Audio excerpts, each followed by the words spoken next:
So for anything from anxiety even to depression, using our sweat and breath, they can also play a vital role as therapy dogs. I speak to Caroline Preston, who's the CEO of Autism Dogs, a charity that trains dogs to support neurodivergent adults and children. Very good morning to you, Caroline.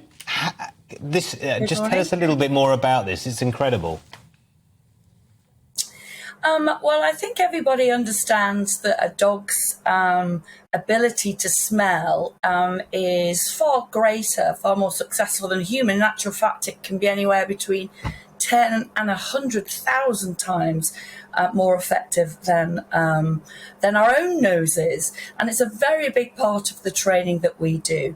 So our charity helps to autistic children and adults that are struggling with challenges predominantly around anxiety, isolation, sometimes even leading to self-harm. And without doubt, the dogs are using a number of their senses, especially so their nose, to understand changes and lifting anxiety levels.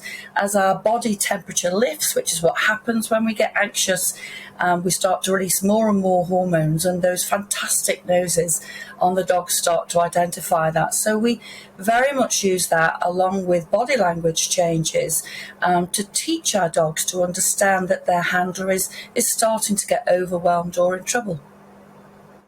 I mean, some of the research says they could help with panic attacks. Is that they could sort of anticipate that someone might be in trouble? And how would the dog sort of respond then? That's exactly correct, and that's part of the work that we do. As anxiety levels lift, sometimes our breathing is affected, and that can eventually lead to a panic attack. So the dogs will identify, not only through their nose, but actually through their ability to read body language is a fraction of a second. So they will smell those changes as our body biologically starts to change when we become anxious. And in doing so, it can alert them before a parent or anyone else, sometimes even the handler. So the dog will identify the change, will understand what's going on, and our dogs are trained then to intervene and intercept. So using role play, a scent rag program, our dogs will spot that the handler is starting to get overwhelmed, starting to get anxious, and they may go over to the handler and nuzzle and lick. They might lean across parts of their body that will give a soothing effect. Or some of our dogs are actually trained to identify and bring over soothing objects like a weighted blanket, a favourite toy, or ear defenders that might help reduce noise and sensitivity to things that are going on around them. All that help to intercept before even a human could that building anxiety that can lead to real problems.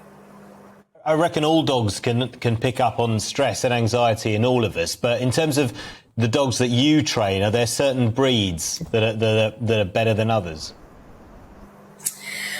For lots of different reasons, yes, there are some breeds that seem to be more successful than others.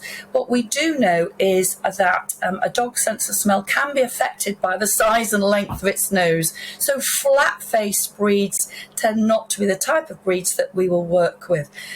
We work predominantly with Labrador. They have a very empathic nature. So along with that amazing sense of smell, when they see that their handler is starting to get anxious, they're emotionally motivated to naturally get involved and to try and help.